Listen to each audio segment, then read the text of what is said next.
For that reason, we've selected to discuss, for the most part, urinary tract infections, their causes, treatments, etc. So, UTIs, or bladder infections, definitely the most common conditions that we see. Frustration, especially within the first 3 to 4 months with recurrent urinary tract infections. Why is this happening to me? Why isn't it going away? What else can I do? Sometimes leading to hospitalization. Okay, infections, as you all know, can be deadly, and urinary tract infections, unfortunately, at times can be the same.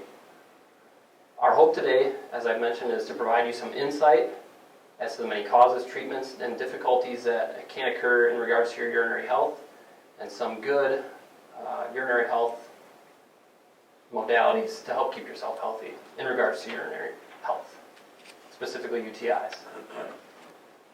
So please note some of the statistics. Greater than 60% of all women and 12% of men will experience at least one urinary tract infection in their lifetime.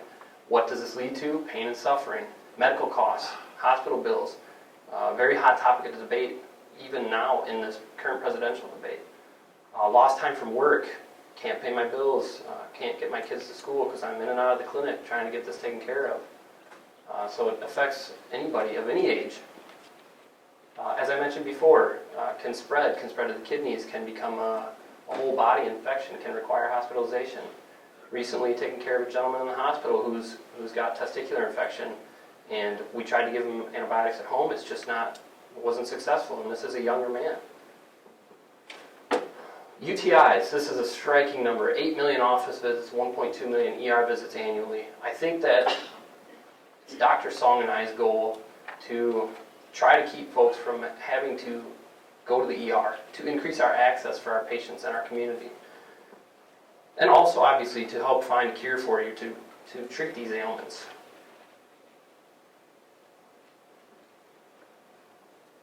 For another important reason, as you can see at the bottom here, increased rates of resistance. And that's something we'll touch on some more as we go along here. Lack of developments of new antibiotics. So if we've got 10 antibiotics that we're used to using, and I have a patient that comes in and they're resistant, the bug that they have in their bladder is resistant to 8 of those, it really ties our hands. It really does.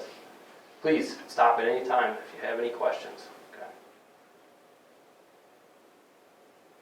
Oh, first, anatomy, because not everyone is familiar with the anatomy of the male-female urinary tract.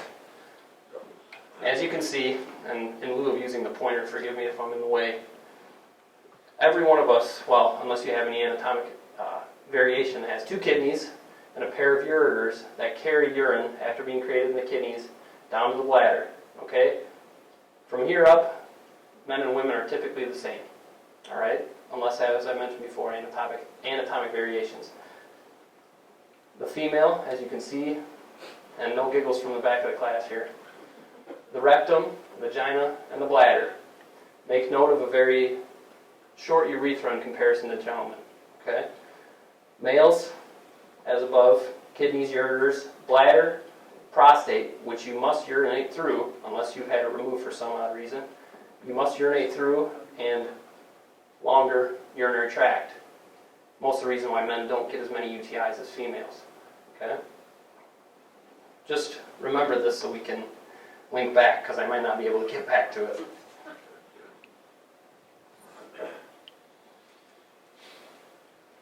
So first, risk for UTIs. As I mentioned before, up to 60% of women, at least one UTI. I'd say, I don't know if I can tell you the statistic, but it's got to be some 30 to 40% of women will experience recurrent UTIs at some point in their lifetime. Hence the importance to know this information. Genetic predisposition, so risk in regards to a genetic predisposition. Some of the research does show that if your mother, per se, or your grandmother has had several UTIs in her lifetime, it is, suffice to say, that you may have some genetic predisposition. Those predispositions are very detailed, so to go into them, we'd be here all night, okay? But know that if mom had issues, you may as well. Biologic, these are the more common things that we see, biologic and behavioral. Stones, very common. I see some familiar faces, and I know some of you struggle with stones. Diabetes, this is a big one, all right? If you can't control blood sugars, that sugar is also being kicked off of the kidneys into the bladder with the urine. So you're at a much higher degree risk of UTIs, especially recurrent UTIs. Obstruction, this can be male or female, as well as diabetes. Obstruction in men, the prostate, and women, as early as your 20s and 30s with childbearing, you can have prolapse of the bladder, prolapse of the uterus, and this can cause obstructive type symptoms, which can also prevent you from having good emptying of the bladder, which in turn you have stagnation. If you could imagine, and I say this analogy a lot in the clinic, it's like a farm pond you see while you're driving down the interstate. This one's got a great stream coming in it and a nice drainage pit. That one doesn't have all the growth on the top. But if you see that one that's sitting out there, no drainage, no nothing, it's got all the algae and the muck growth on the top, this is similar. If you've got this obstruction, you've got that stagnation, more growth, okay? Immune compromised, for whatever reason, if say you have rheumatoid arthritis and you're on Enbrel or one of these immune modulators, you are at risk for more UTIs. You don't have the immune system that's capable of fight if you're being treated for things like this. Atrophic vaginitis, something we'll talk about here in a little bit, most common in postmenopausal women. And surgical history is also very important. All right, if you're specifically, it comes to mind as a woman who's had a bladder lift, hysterectomy, bladder lift, multiple bladder lifts, and maybe they use some mesh. You could have erosion of that mesh inside the bladder and not have any symptoms other than recurrent UTIs. So that's very important to know. And sometimes Dr. Song and myself, if we suspect something like this, we'll perform cystoscopy in the office to rule something like that out. That's where we go inside the bladder and look, for those of you who aren't familiar with cystoscopy. Behavioral risks. Intercourse, yes. Use of certain contraceptives that can alter the bacteria of the vagina. Repeated use of antibiotics, which again we'll cover on as well.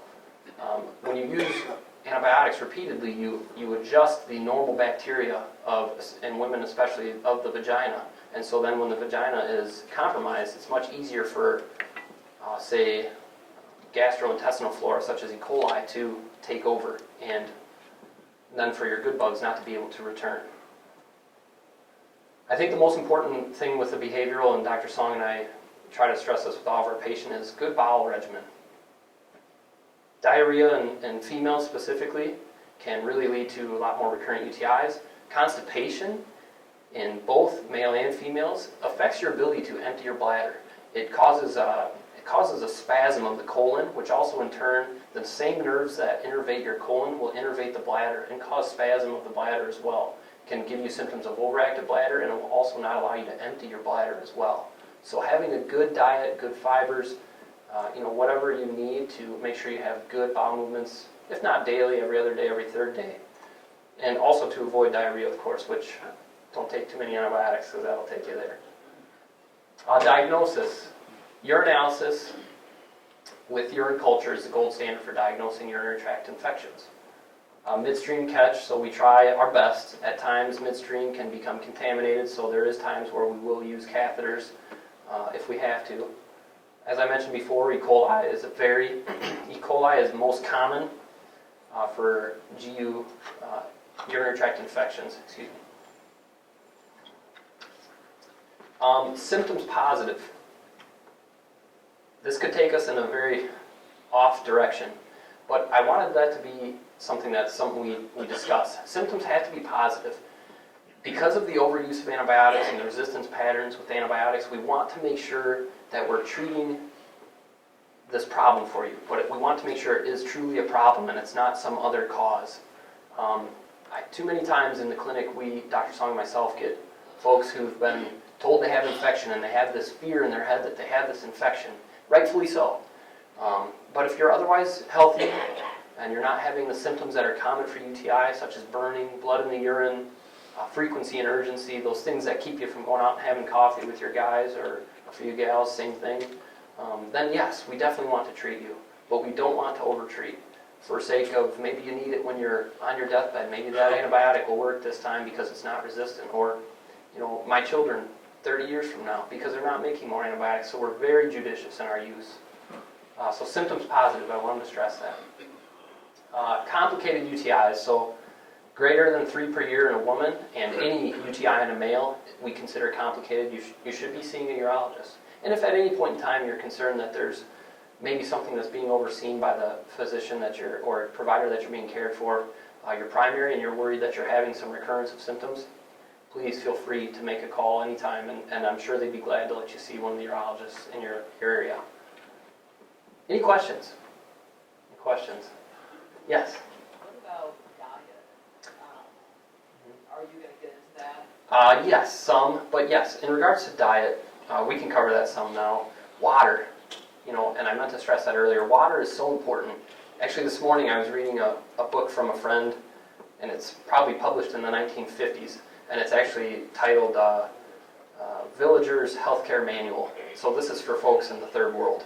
It actually says in the first line of the urinary health that any suspected urinary tract infection can be properly treated with adequate fluid intake as long as that person is able to urinate. I think that's so important. And I'm sure that most of the familiar faces here that that know what we preach, Dr. Song and I have heard it many times. I'd say on average, and every person's different, but about 2 liters of water a day, which translates to 4 to 5 bottles of water a day, which when you think about it throughout the day isn't too difficult, but it's just remembering to do those things, yes. Diet also in regards to constipation and diarrhea, so fibers, things like that. But what about things to stay away from? Caffeine, coffee, Those are things that I would be more inclined to tell you to stay clear of if you have overactive bladder type symptoms, frequencies, urgencies. In regards to urinary tract infections, sure, a high sugar diet would probably not be great, especially for diabetic. Cranberry, everybody's heard the cranberry juice. I'm not going to call it a wives' tale because it's not. It increases your input or your intake, but it's also very special to know about cranberry extract is the studies that they're doing is cranberry extracts, not the juice. It's a very potent form. PCN, it's an acid that's in the extract of the cranberries that actually inhibits the binding of E. coli in the bladder. And when taken daily, you likely wouldn't know that it's successful because, if you have recurrent UTIs, you were previously having them every 2 to 3 months, sometimes every 6, 7 months, but now you're just doing well and you're maybe only having one every 4 or 5 months. It's hard to know that something like that is working. But yes, they say blueberries, celery seed, I think I even read dandelion, but none of these things are strongly proven through research because the FDA won't go to the trouble of approving homeopathic type means. But yes, there are things like that, yes, that are very helpful. That's a very good question, yeah. We'll talk more about it too, yeah. Any other questions right now? UTIs in women. So I've separated this for premenopausal gals and postmenopausal because there is a difference. First off, premenopausal typically is a result of behavioral things, intercourse, sperm size, diaphragms. Maternal history is important because if you've recently had a child and you had any trauma to the urethral tract, so any recent births and increased births, because then you have issues with stress incontinence. And when you have issues with incontinence, the bladder doesn't fill and empty appropriately. So this is a whole other topic too. When you have issues with incontinence and the bladder doesn't fill and empty appropriately, it's difficult for the bladder to fill and then rinse, and then to completely fill and rinse out the bladder to allow all that bacteria to drain if there is bacteria there. Again, most commonly E. coli, premenopausal and postmenopausal. Symptoms, I should have touched on this earlier. We hear many different types of symptoms.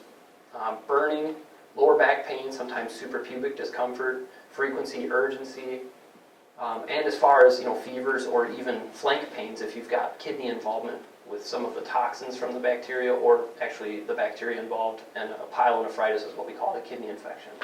So it can range very dramatically. And we'll talk about treatments as we get further into this too.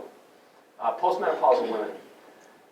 Recently, I went to the university at St. Anthony's in Rockford School of Nursing to give purely a discussion on urinary tract infections and what we call bacteriuria, or just simply bacteria that's found in the urine of postmenopausal women, because it's a very hot topic in urology. What happens is that with postmenopausal gals, the ovaries just said, sayonara, we're done, we did our work, we made our babies, we're signing off. And so what happens is that you lose estrogen. You lose that estrogen that the ovaries have produced for years. And when you lose that estrogen, the vagina changes. And because if you recall the previous slide with the anatomy, the vagina and the urethra are not mutually exclusive. They are one, but they are separate. Okay? The urethral tissue and that tissue that surrounds the urethra actually is fed by estrogen. You get good blood supply, and because you get good blood supply, you get good. It's glycogen. It's a form of sugar that's available to the bugs that have inhabited the vagina for years. So, if you remove this estrogen, it's safe to say that the vagina changes, and it changes dramatically over years. And so, a woman who maybe went through menopause at 45 might not start to experience these things until 55, 60, depending on when the menopause has occurred. But because of those changes, the vagina dries, sex becomes uncomfortable, anything to the vagina can become uncomfortable. You can have dryness, just a general burning sensation in the vagina. So because you've lost this warm environment, this comfortable environment that the lactobacillus is the good bug that used to involve the vagina, has left. Well, what's going to replace it? Naturally, because the good Lord put our rectum so close to our front side, E. coli. E. coli takes over. Enterococcus. All these other species that are involved in your bowels can just take over.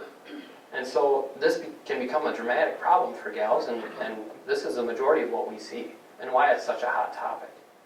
And we'll talk more about treatments here in just a minute. Any questions about postmenopausal changes in the female and risks for UTIs?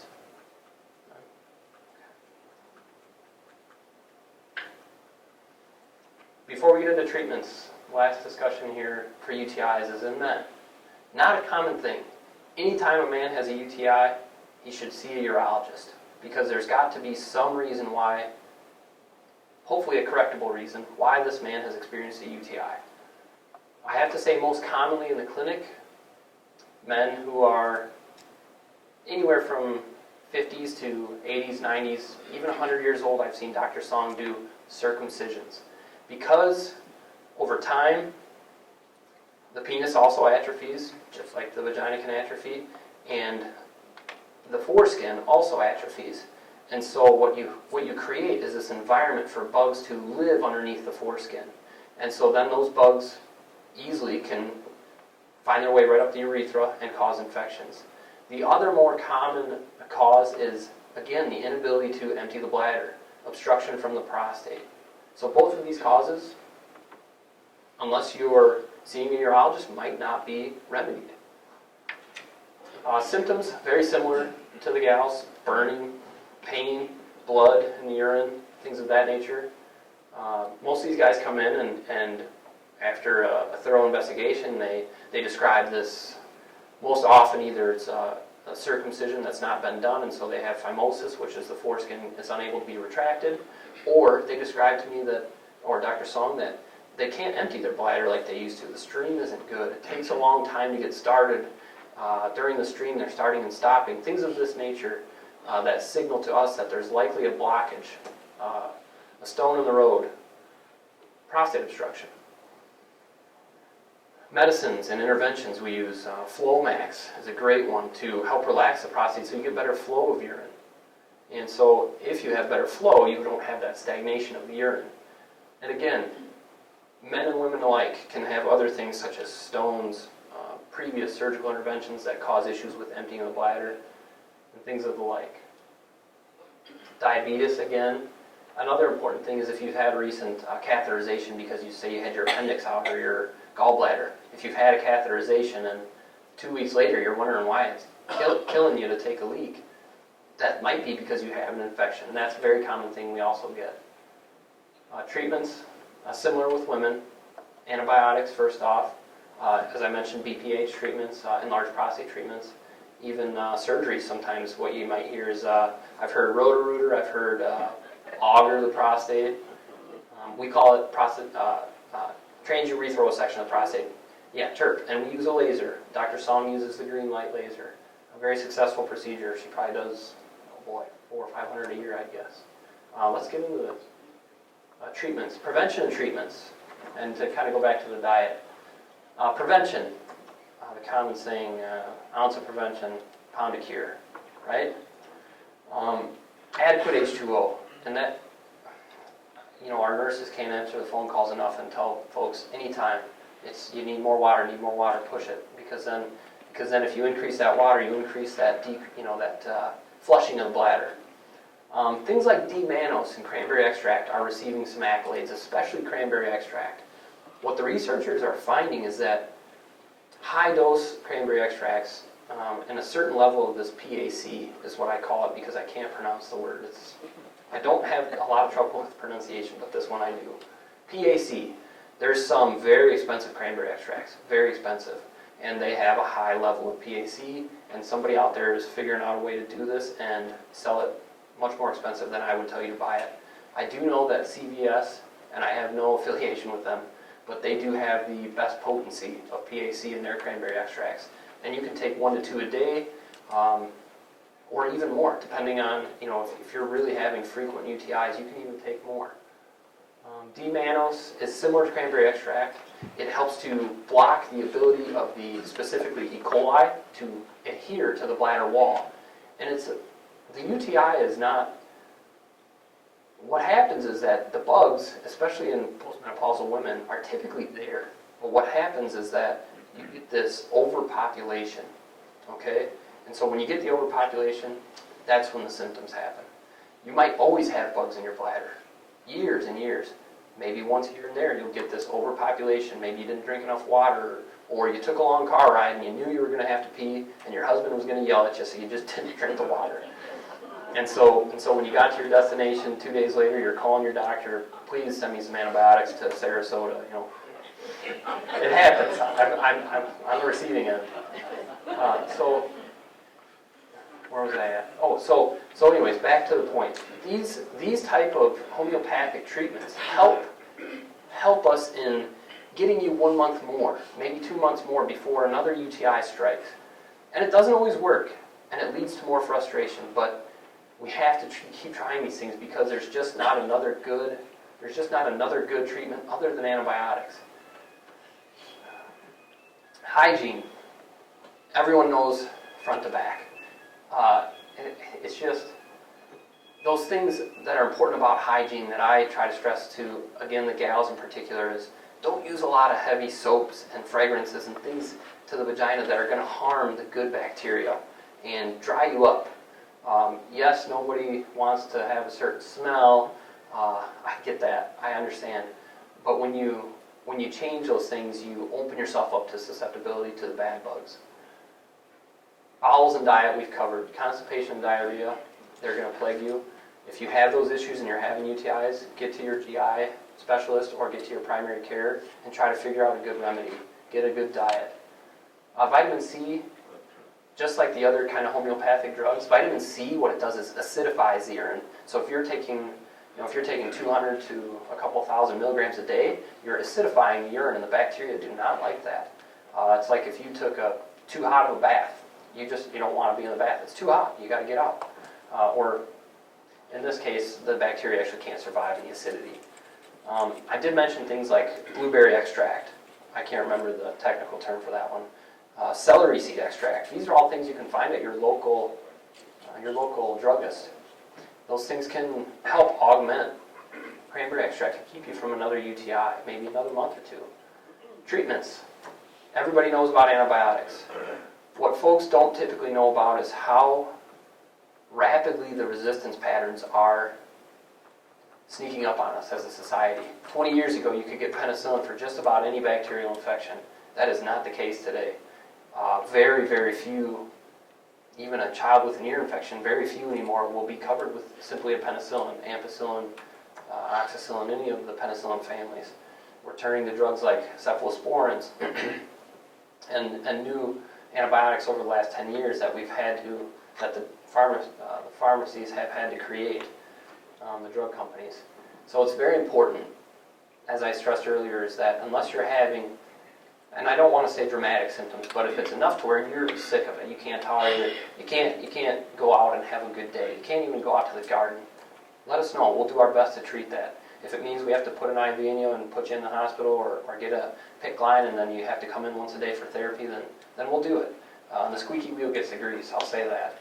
How often Yeah. there's like you say you got some bacteria in you, you use an antibiotic once, Yeah.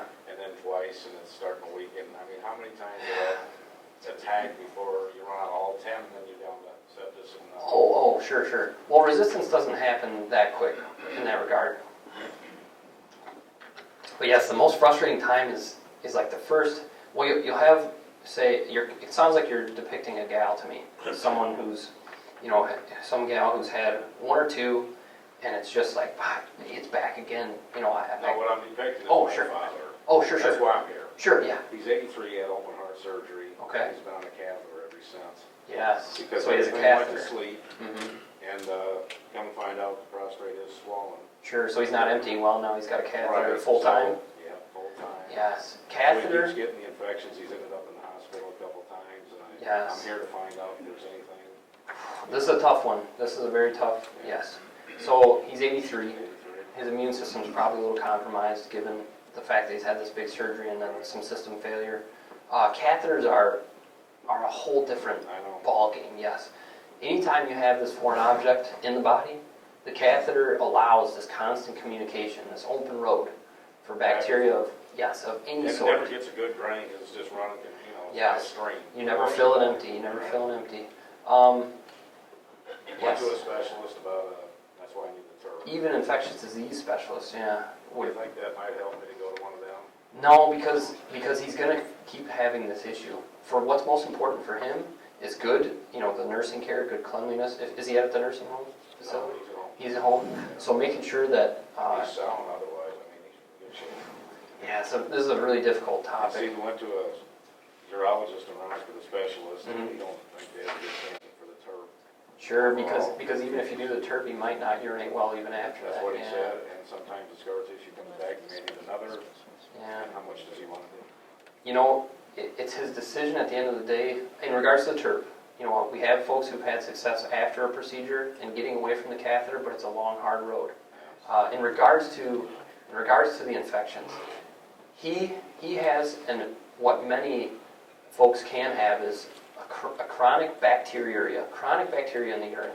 Okay, and there's going to be times, and you're not even going to know some of these times when it spreads a little bit in him, and the toxins get to his brain, and he acts different. That's what happened now, he ended up in the hospital, and he was, this close Yes. to septic, Yes, and so it's hard to know when to treat a gentleman like him. Right. And this can be, the same applies for, I can't tell you how many gals, females in the clinic that don't have the symptoms, but, a daughter or friend or husband is helping in their care, and they end up one day just fever and doesn't feel well, but no urinary symptoms. A little bit different with a catheter, but that bacteria is kind of always there, especially in an older female, and then all of a sudden it's fever, leukocytosis, high white blood count. You're in the hospital for a couple of days with antibiotics. What he did is he got kind of delirious, I mean, I Yes, thought he was having yeah. a stroke, actually. Yeah, and it's a good note that many folks may not have your typical symptoms, and that's part of the other difficulty. And I think part of this discussion was to help bring to light the difficulty in knowing when to treat. A lot of folks, like your dad, what I do is I have to gauge you and your dad and say, I'd like to leave some antibiotics at the pharmacy for you to have them on cue if you need them. If you notice those changes and you're concerned, start them.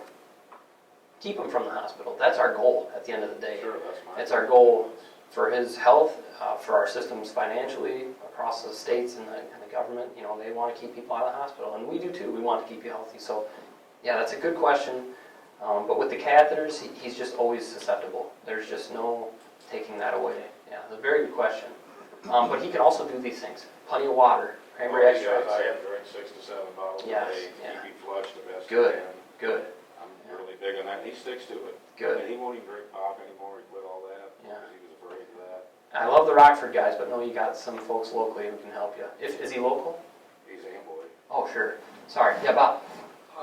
So when you went for surgery and you had an experience of using your urinal that they have at the bedside, Mm-hmm. they're not keeping it empty. Sure. You're better off to give up the catheter and insist keep ringing your light for the. Squeaky wheel gets the grease. Well, you're paying for that. Yeah, you are paying for that squeak. Yeah, that grease, yeah. Well, I just, because they always, even at Genesis, when I went in for stints, the first time I didn't have a catheter.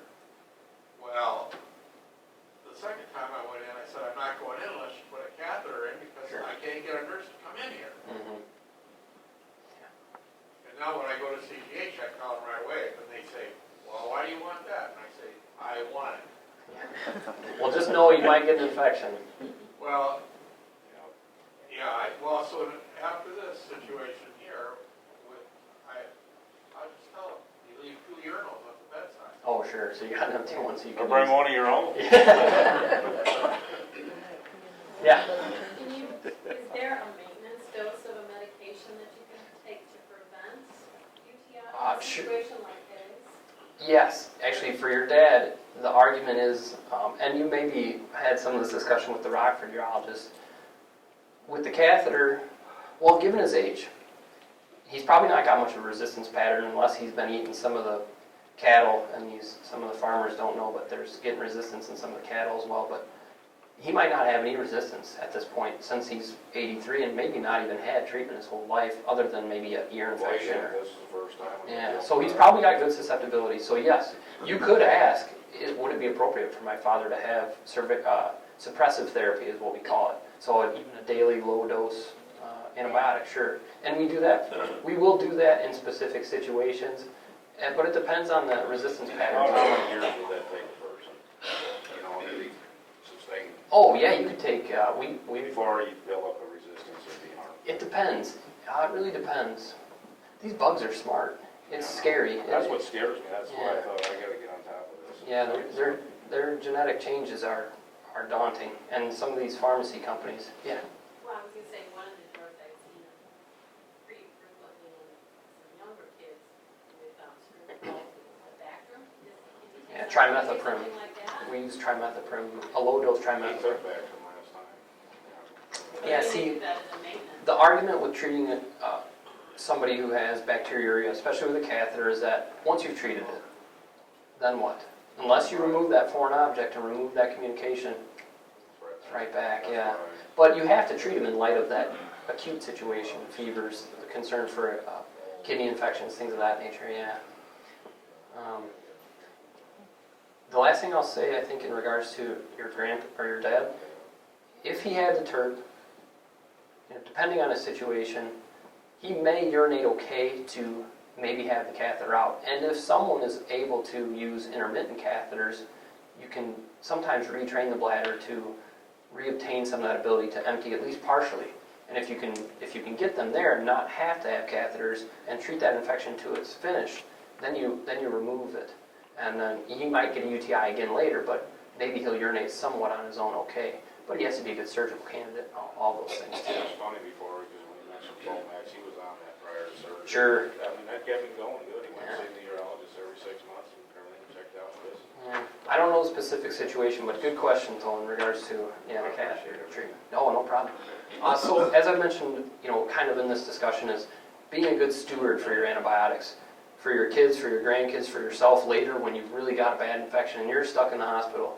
And we hope, there's still a couple IV antibiotics hanging around out there that we can use pretty successfully, almost like clockwork. But what happens when those become, the bugs become smart to them as well? That's the concern we have. So we don't mean to be not attentive to your worries or your needs, but we're trying to protect you. It's that big brother type of mentality. Yeah.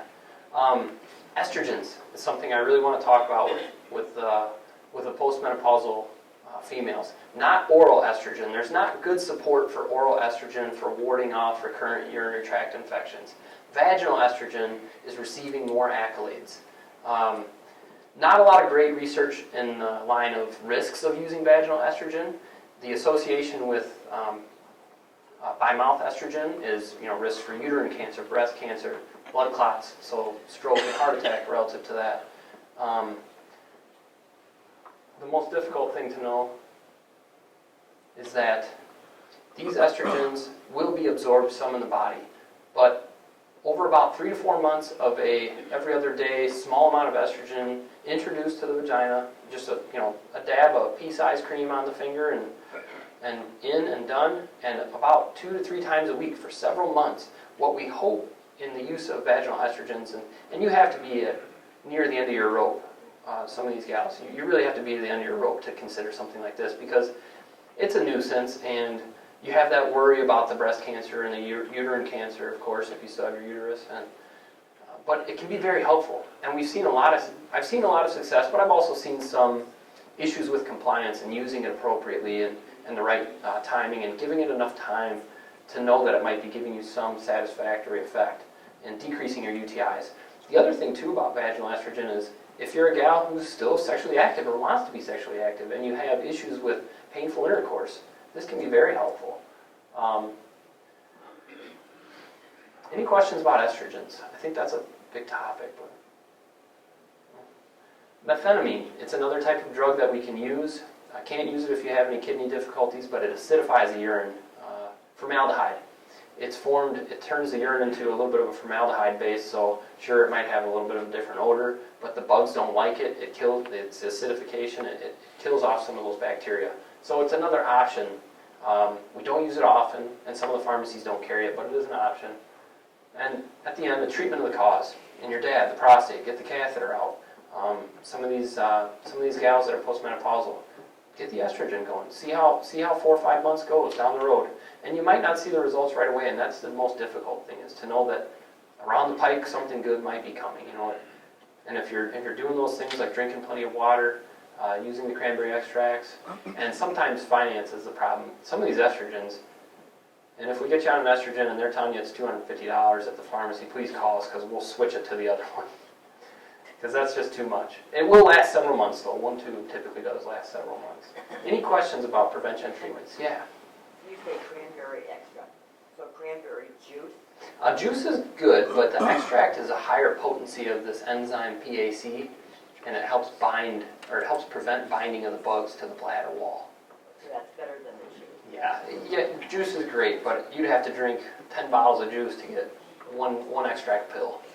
To get that specific enzyme that they're studying, that they're showing is decreasing the adherence of the bacteria. Where do you get those? There's Vitamin Worlds or, CVS, Walgreens, AZO makes a cranberry extract. Yeah. CVS, from what I've read, has the best potency for the commercially available, and we can't prescribe that. Yeah. Yeah, it's like a vitamin, exactly, yes. And it's organic, so it's, supplement, yep. Mm-hmm. I got one question about the vitamin C, the Yeah. 2,000 milligrams. Yeah, I'm a big believer in vitamin C. Yeah. But I was told one time, a few years ago, that could cause kidney stones. Yes, if you have stones, yes, good point, thank you. I meant to say that. Yes, if you're a stone maker. The vitamin C in that milligram, 500, you might be okay, but... Yeah, I would avoid high dose vitamin C if you're a person who has a stone history. Yes, thank you, very good point. Thank you. What amount would you take if you have kidney stones? Kidney stones? I would just avoid it in general. Let's go other roads. Yeah, the Urologic Association. The Urologic Association says stay away from vitamin C if you have stones. Yeah. I wanted to give you a picture of some of the things that some of the pretty common things that we see. First, a male patient. As you can see, a 62-year-old gentleman presented to providers, burning urination. I'm sure he also has some complaints of weak stream hesitation, which means difficulty getting started, sensation of incomplete bladder emptying, and he's noticed this for a few years, but he gets by okay. Sure enough, this guy, usually what I'll do is I'll give him the antibiotics after I've verified that it's a urinary tract infection, and I want to make sure he doesn't have his foreskin, or if he does, it's functioning okay. And as long as it's an isolated incident, we don't usually suggest circumcision right off the bat. But if you have 2 or 3 UTIs and you're not circumcised, and you're maybe not able to get the foreskin back well or not clean it well, we should probably do something about it. But if this gentleman's talking about issues with obstruction of the prostate, then I'm probably going to ask him or even beg him to give it a 1-month try with something like Flomax just to see if you notice the change. And if the change is noticeable enough, maybe we found our culprit. And so first we'll treat with the antibiotics, of course. And unless this is a recurrent type theme, I'm not going to dig too deep. But when I describe something like this, BPH is almost always the culprit. I can't tell you off the top of my head the percentage, but gentlemen, for enlargement of the prostate, the statistic is it's not if, it's when. If you live long enough, that prostate will become your problem. Yes. So brief course antibiotics, give the alpha blockers a try, tamsulos and terazoles and all those fun ones. They do cause some lightheadedness, so be careful. So female. I have to say it's pretty typical 60s, 70s. A gal come into the clinic and she's had a few infections over the last few years, but all of a sudden over this last 3 or 4 months, cannot get rid of this infection. He gave me, my primary doctor gave me Cipro, then he gave me Bactrim, and now I'm on Macrobid, and my symptoms are gone while I'm on the antibiotic. But boy, when I stop, they're right back. When those things are happening, like I mentioned before, I really want to know more about your history. Did you have any bladder slings or mesh or anything from a hysterectomy, anything like that? Because that's one of the things I'm worried about, especially if this bacteria you're having is the same bacteria over and over again. We want to make sure there's not something else in there going on. But again, the typical presentation, burning urination, frequency and urgency, maybe even some incontinence or nighttime, increase in nighttime urination. I actually find that a lot more in gentlemen with UTIs, increase in nighttime urination. Also, I'm kind of trying to find out if this gal's having any painful intercourse or just not interested in intercourse because the last time it was just too awful pain and I don't want to do it ever again. I want to make sure, is there any atrophy of the vagina? Is those changes there? If there is, then we need to talk about those possibilities of estrogen treatments. And I like to gauge her comfort with that idea. So brief course of antibiotics, and again, if it's a recurrent UTI, we have to find the other cause. And I think that is the extent of my discussion I wanted to have. Please, any questions? I want to ask Yeah. you, if you have an infection and you take the antibiotic, Mm-hmm. how do you know by taking the antibiotic that all the infection's gone or the blood is gone? Do you do another urine test or do you just wait for other symptoms? That is a good question. She asked if once your symptoms are gone and you finish the antibiotic, how do you know the infection's gone? This is another kind of hot topic I get sometimes in the clinic, as well as in regard to, I get a lot of gals, again, who've been found with a UTI maybe inadvertently, and then they gave the doctor, not knowing, provided an antibiotic without symptoms, which we typically do not do, knowing that that bug could be there for years without symptoms, and maybe never cause any whole body infection issues. We don't typically test to see if the bugs are gone, because they might not be. But if you don't have symptoms, if there's no ailment, then, the bacteria are on your skin, they're in your mouth, they're in your colon. We're finding more and more that urine is not sterile, especially in gals. You can be 30 years old and have bacteriuria, chronic asymptomatic bacteria in the urine. But when that population reaches that number that causes you to have symptoms, that's when we treat, and that's when we test too. And that's why, I do get primary care offices that do retest for no reason whatsoever, and it causes confusion and frustration, more than anything. And I think that's for the main reason why we don't. There's no reason specifically why we don't. Well, I always thought that you do another urine test in order to find out Sure. if you still got the blood or if you still got the... Reasonable, right. But unless you have, like say you had an infection, you had a cyst or something that got infected. Well, the cyst is gone. Do you keep testing that area just to see if that bacteria is... I don't know. I don't have a good comparison, but I know that we try to avoid it. because it's also a thing of people's perception is, oh, I still got this infection, I need more antibiotics, and that creates this further resistance, that overuse and it's almost like more is less. The more you look, or what do they say, if it isn't broke, don't fix it. Yeah. Any other questions? Any other thoughts? Yeah, sir. How come, I recently had a situation where I was hospitalized for about 8 hours, Sure. and they were so quick on wanting to put a catheter in. And yet you just said that's an avenue coming and going. Yeah, I don't have a good explanation. Did they scan the bladder to see if the bladder was empty? But I was there for like 6 or 7 hours. And, Hadn't urinated? they drank very little water. Oh, sure. So you hadn't So I'm urinated. thinking- I said, oh, no. I mean, Good. I almost jumped Yes. off that bed. Sometimes, When life comes, I got a plan. And believe me, I didn't even need the plan. sometimes due to the nature of the ER, they want to get you in and get you out. If there's not something pressing, they want you in, they want you out as soon as possible to fill that bed with somebody who really needs it. So if you can't give a sample, they're going to come at you with that catheter. And you can always say no. You did the right thing. I didn't. Yeah, because if you're not having symptoms, then sure, what are they looking for? They were so quick when they're done. I mean, Yeah. I respect your concern. I think you made the right decision. Yes, because anytime you put a catheter in, you just possibly introduce, we do our best to do a sterile environment, but anytime you're in that vicinity, there's a lot of bugs. Yeah. Any other questions? How much water Yes, is sir. adequate? Arguably it's a weight-based question, and I don't know the exact milliliters or liters per kilogram, but it's safe to say, and this is more for our stone makers, our kidney stone folks, 2 to 3 liters is what the American Urologic Association says is appropriate. Now, I don't know that I agree with that, and I do know that there's a weight-based recommendation. A guy like me, my size, my frame, I'd say 165, $1.75. I probably need about 1.5 to 2 liters a day. I'd say a lot of people fall in that category. But what I think is important to know is that if you're starting to have urinary tract symptoms, increase that water intake. Sure, you should have at least 3-4 glasses of water a day, but if you're starting to have a little bit of burning or blood in the urine, if you increase that water intake, you start flushing out that bladder, you're turning over that volume, you might decrease some of your symptoms, you might avoid antibiotics.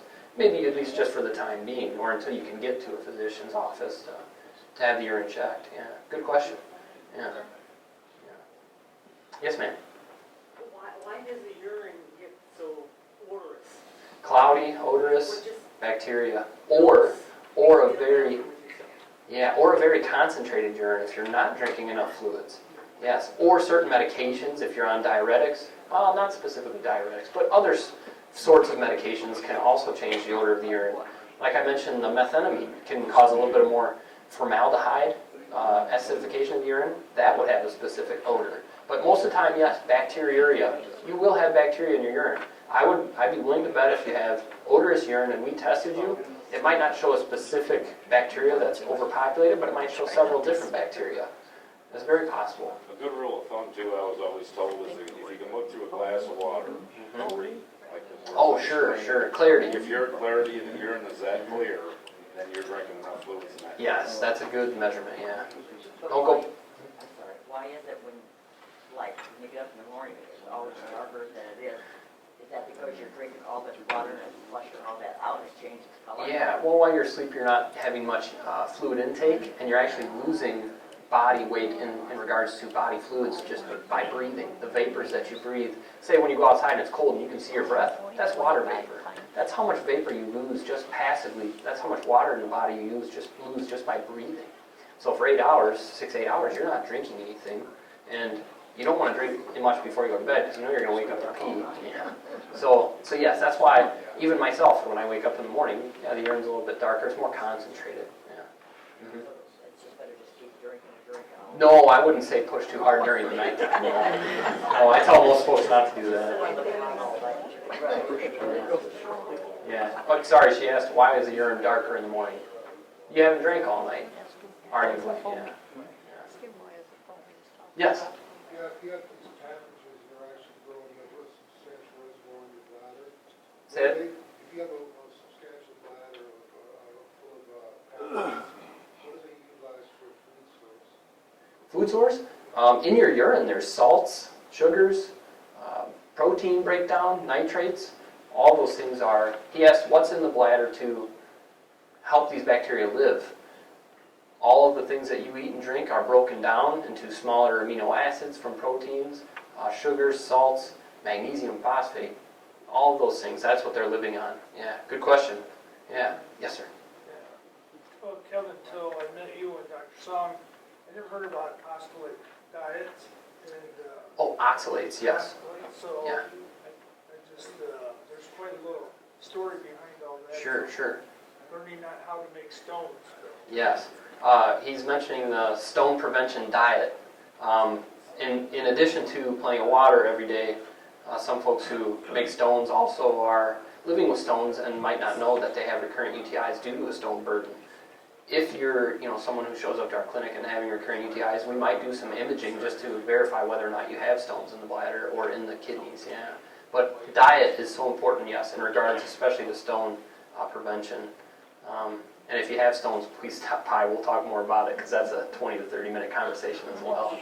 Yeah. Have you ever done a study in regards to asparagus? Asparagus?